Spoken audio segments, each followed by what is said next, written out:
Hello, social media. It's Wednesday, July 1st, 9:15 p.m. in Irvine, California. I'm Charles Damin Vong for DaoIsTheWay. I had some Korean spicy beef soup. I love that. Oh, I remember how I fell in love with that. It's perfect when you drink and all to have. When I drink and to I love spicy food after drinking party and all. I love spicy food afterward.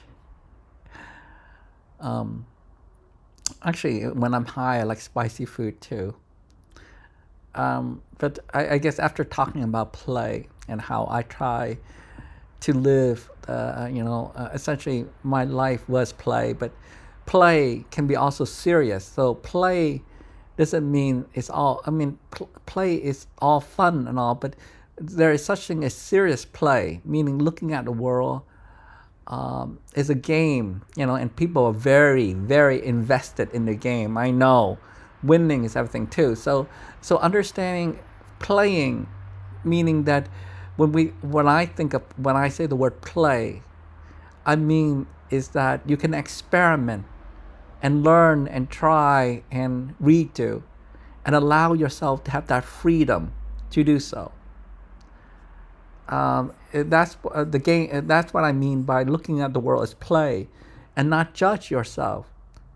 Meaning you forget that there. Allow yourself to be patient with yourself, and how you play as a kid when you try to learn to play a video game and all, right? You mean you want to, you know exactly. You don't even think about anything else, and so my point is playing is very much there's no separation between you and there's no sense of self, right? You are you don't think about it. You are so involved in the game and all, and that is the difference is the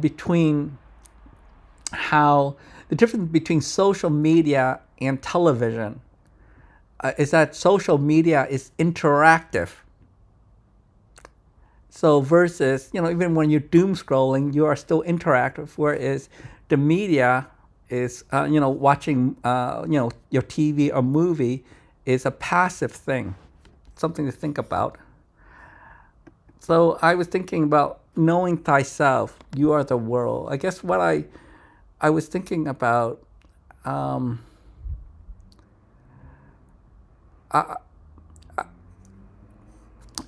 know when I read on Reddit on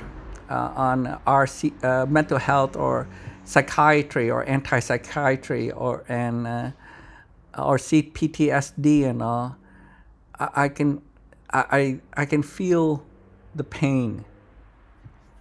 Because I remember 10 years ago writing about my my complex PTSD and reading it, and it was very 10 years ago I felt doom and gloom, and I was confused about bipolar disorder. I read it, I didn't quite understand it. I understand complex PTSD, I know that, but bipolar disorder, I kind of was confused. Bipolar disorder too. I recognize that I have mania and depression before. That I was completely aware of by the time I failed school. So as far as mental illness is concerned, I didn't think of it as a mental illness. I just think of it as exhaustion, and then, or being triggered by my parents, and, or just being overwhelmed because I want too many things. And then I get exhausted and I feel like a failure. Then I promise myself next year I'll do better. So that's how I did it. I repeat that cycle. And then I go, I get drunk and crazy just before final, and then I regret it. I mean, I had I had a cycle. I was aware of that cycle quite a lot, and I repeat that game all throughout my undergrad for a decade or so. So I guess what if I have to let's just say if I have to relive my because I really don't want to relive my childhood ever again. If I were to relive my college year again, what would I what would I do? What would I? How can I make my life easier? What wisdom can I share, kind of thing, to my past self or someone in college right now dealing with, struggling with their college life or whatever, right?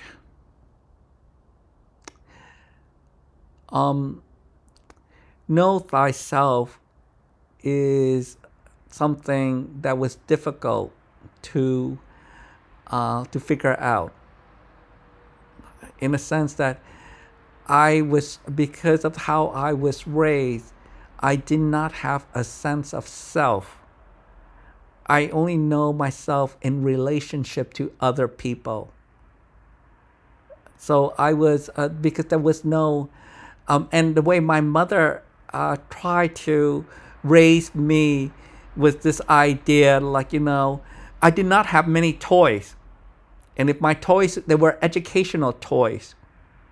My mother did not believe in this idea of, and she didn't believe in the idea, I didn't have, my mother didn't feel comfortable with me spending a night with other people because she didn't trust me, kind of thing. So my friends, I don't only see them in school and all, and I didn't get to go to birthday party or anything like that because we couldn't afford gifts or anything like that. Somehow Tin had a best friend and Lynn has friends, everyone else, but Lynn can go to Japan and all, right, Mother? I'm sorry, I keep getting it, but it was difficult to kind of, when I say know thyself, is one of those where I think kids this day. I watch how my sister raised my nieces and all, and how they are able to offer choices from a very young age, almost everywhere they go. Their choices, because that was something I think my generation and older, if you weren't, if we didn't have, if you're, middle class or poor or whatever, the poor, I mean, in the way I was raised, we didn't have choices. We eat whatever's available. I couldn't even get my own Christmas present, for God's sake. So there wasn't a sense of developing your own taste, what you want, what you dislike, none of those things. I had to learn that in college and, and understand what type of relationship I want. And all these things that you usually, if you date in the teenage year, you get to know, you know what it's like to fall in love and break up, those kind of things, right? So I was late in this game of life when it comes to knowing yourself because of overprotective, fearful mother who thinks that I'm living in sin anyway because she knew I was gay for a long time, since at least 6 years old or longer. So my point is that, sorry, Mom, I have no excuse for you. But I had to learn, kind of set boundary, have taste, have interests, have hobbies, kind of thing. Figure out what kind of people I want to relate to, which one are toxic, kind of thing, and all. So knowing thyself, but knowing this without criticism and judgment, you see, knowing yourself, freedom, which is kind of weird. here's the difference. So what does it mean knowing thyself, then you are the world over you, and freedom from the known? The irony of it all.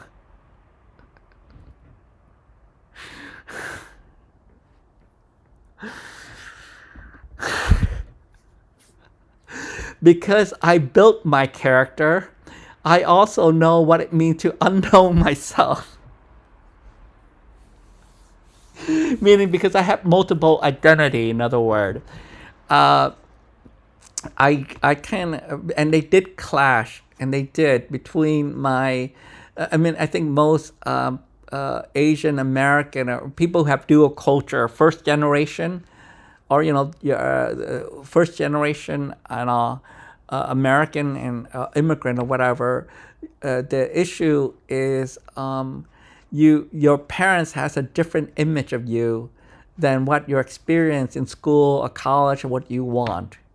And the difficult is to convince them that that you're not the image you want. I mean, you hear a lot of story where Asian kids live their parents' expectation and then feel like nothing afterward.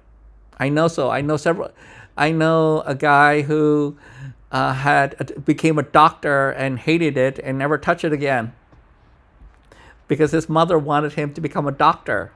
Things like that. You see, so Asia but whereas American culture, I think watching how, because even if watching how my sibling raised my niece, who is American Vietnamese, I guess she definitely knows Vietnamese better than I do. But my niece is a different American. They were born here, and all, and they had to go to school to learn Vietnamese, and they know better Vietnamese than I do. No, really, they do. So, but I can see that you develop a sense of self, and you want and desire. At least the way my sibling and my sister Lynn and her husband Fu raised them, I can see that they have, definitely and by the way my sister raised them to give them option and choice, and it's very different because I really did have a struggle to find myself and all, and learn to socialize. And I had a really difficult time socializing with my peers. That was difficult, getting along with my peers, because I didn't get to watch the movies and go eat out like that. Because my peers, well, my friends went to UCLA, but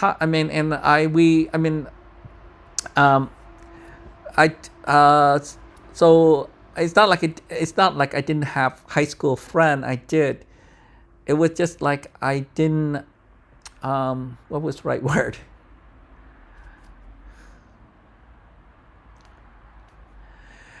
Well, I was poorer than they were. That was for sure.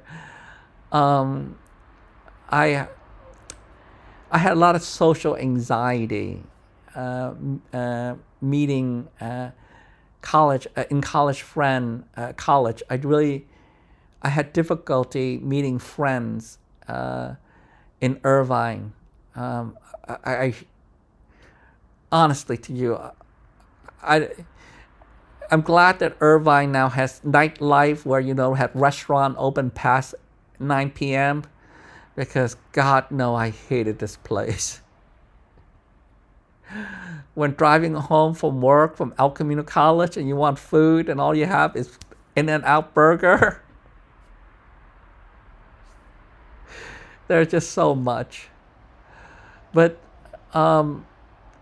knowing yourself is, can you observe without judgment? And just essentially that is a difficult thing to do, because we think knowing someone is to judge them, to make conclusion, but that's not true. Knowing someone is to completely be open to them and watch them grow and change, and and it's about self-awareness really, and just so that's the issue is when you there's nothing wrong with saying that I like Thai food. That's not the issue. You see, knowing that's just your what meaning is the your you sometimes get trapped by people's image or when you want to try to please people, and so you get lost in other people's identity. I remember how it took me a decade to realize that I was I was essentially uh, I I realized that I did not know Wayne the way Wayne the actual Wayne that is different than the Wayne in my head.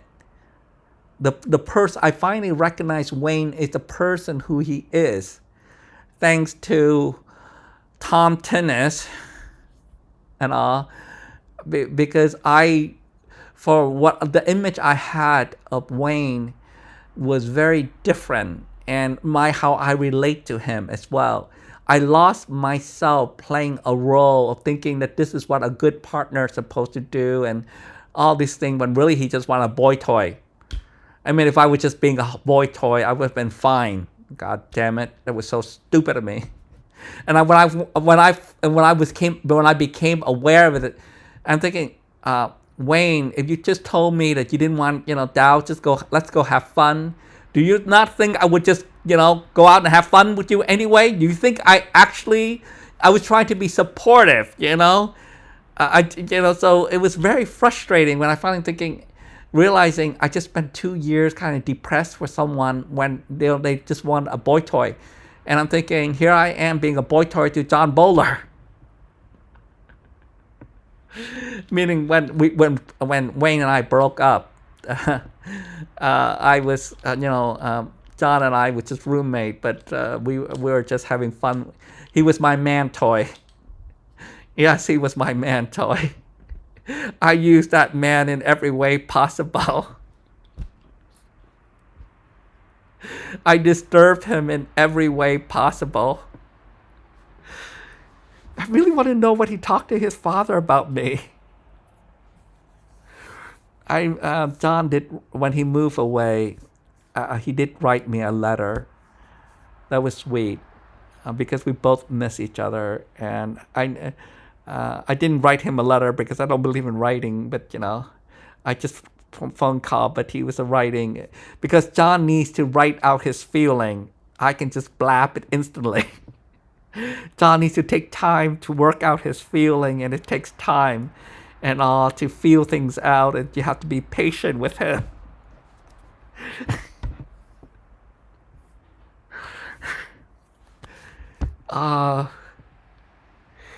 We were like the odd couple. It's when we go out to restaurant together, it's kind of funny.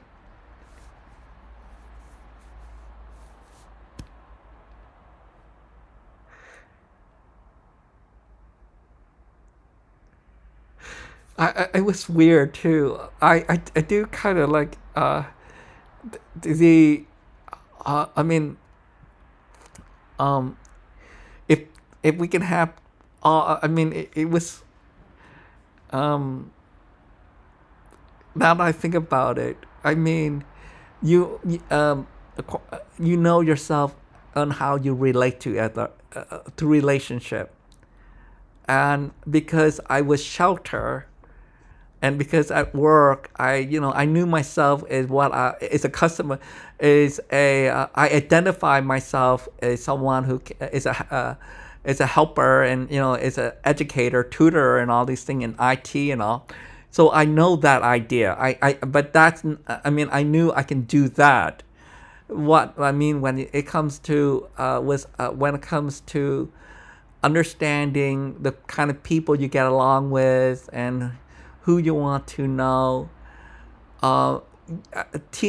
socializing at an early age is the key. And just in social aware, you're understanding how you want to relate to people. because of my mother's fear. And it was very, especially in Madison, Wisconsin, I lost a lot of sense of, of community. And we could have a community in Madison, Wisconsin, if she was just not willing to be ashamed of her English speaking skill or be ashamed of learning, because learning is about making mistake, mother. Learning is not find the perfect way of doing things. Learning is making mistake and learning from your mistake. God damn you. So I had to, that was also my issue too, was I had a fear of not being able to master something, which I have never, because knowledge is always, if it's true, it's always changing and learning. So the idea, if someone said they know everything, you should be fearful, because that's not how science works. There is always question. The more you know, the more question you have. And it's true, because I love testing boundaries. That's all I do, actually. Like, I'm testing boundaries on social media and all. I do believe in freedom of everything, of information, by the way. I don't believe in censorship. Fact, because, well,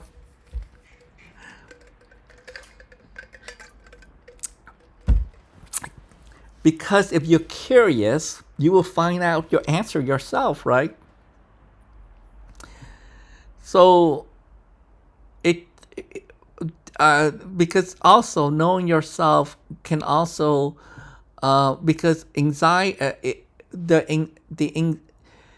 you get to understand your anxiety and figure out how to deal with your anxiety based on recognizing its origin, but recognizing that is in the past and that you're trying to bring the past into the present. Do you see what I'm trying to explain here? So knowing yourself is recognizing that you are also a different person right now, and you can choose to act differently. And so you were triggered. So next time, try to figure out, when it's triggering. I mean, what happened to me was when I have a conflict, and I did, because I was in a freeze mode, I didn't react appropriately, and then I might be fawning for a while until I caught myself later thinking, what just happened? And I realized my mom just gaslight me, and I fawned it, and then I react and get mad.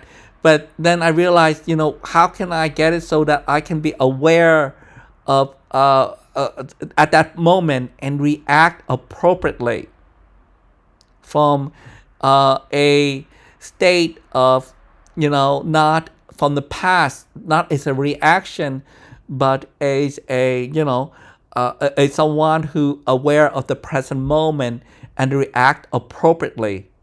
That was the most difficult part. It was so frustrating, because and that's exactly what Tom, because Tom is the most wonderful therapist I could have ever asked for in my entire life. That man, I was so lucky to, I don't know how, I've always, and he knows it. I've always told him how much I love him dearly for what he did for me whenever I had issue with my parents, anybody, work, whatever, and he would listen to me. What he does is, what you learn about how you participate in by your reaction to continue the trauma. So you have to learn about your participant. So that's where you're not a victim. You are also an active person. So that's what Krishnamurti said, you are the world is you. And there's no authority, there's just you. Because authority is an interpretation of you.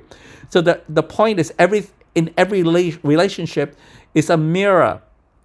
So of yourself, and the question, so that so no so that but not don't know so that there's a different this idea where knowing yourself in terms of you think that you want to be a movie star, or you want to be a physicist. That's and if that's a passion, great. But knowing yourself through an ambition, but recognizing that that your ambition may not turn out the way you want, and all, or knowing yourself through a relationship, and but you can also get lost in that relationship and get lost in your identity, because you're trying to fawn and please someone, because that's exactly what happened. So the question here is that but you also change over time too. Like, I am a very different person. I wouldn't even recognize myself. You told me a decade ago that I would become this person. I'm thinking, oh my God, just kill him. No, meaning if I would not that I would. It would be. I did die. I remember crying. I remember how I got locked up in psychiatric care the first time because I was exhausted already and I didn't have much sleep, and I did exactly what I normally do this time, was had 20 milligram of THC, and I had my coffee, and I was walking to work, and I was enjoying so much the high, and as I worked through it, and I forgot the normal exit that I usually go on the bike trail. I had to go to UC Irvine. I had to go to Harvard to stay on Harvard, but the bike trail go on to university. So I have walk all the way university. And I thought, oh well, might as well just go, cross university to on campus and walk on campus, and that was where my stupid mistake was. And at that point, I was high. So, oh shit, oh God, talking about. So, what was my lesson here? But you are not. You see, but you are not the only person who defined you. You see, institution, your parents, your relationship also, see you differently as well. So, and sometimes it's a fixed image, and that's the kind of difficult to relate to when you have to conform to a role kind of thing. I know for sure that with Dwayne Gage and I will always be a student, and he will always see himself as a teacher, even if I'm teaching him how to use the computer. That's how frustrating it is.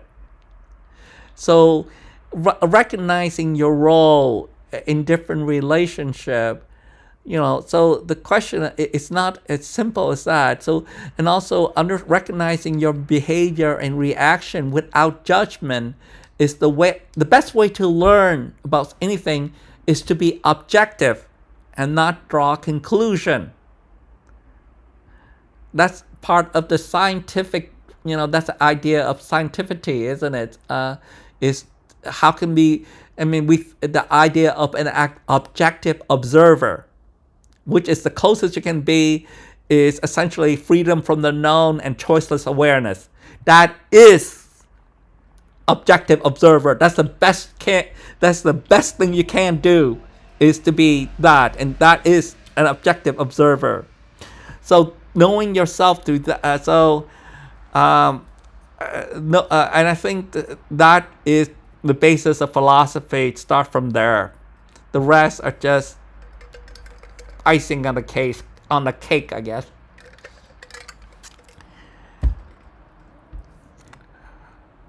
Because it was, I did have a difficult time when I read Krishnamurti, and he said, and you are the world's worst you. I can understand that because I was self-centered after all.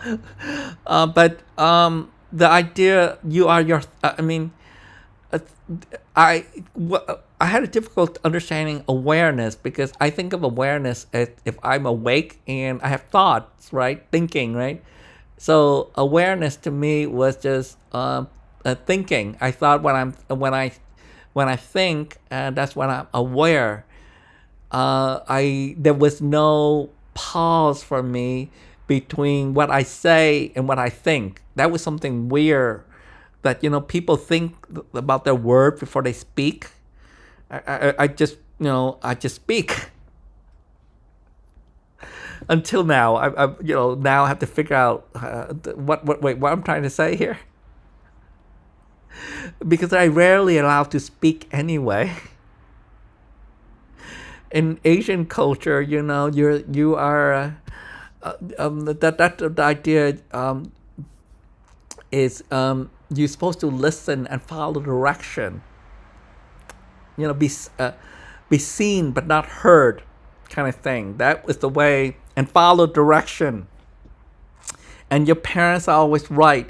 See, my mother didn't. My mother didn't think she believed that she can mold me into her image of what a son should be, instead of figuring out how to adapt to your son's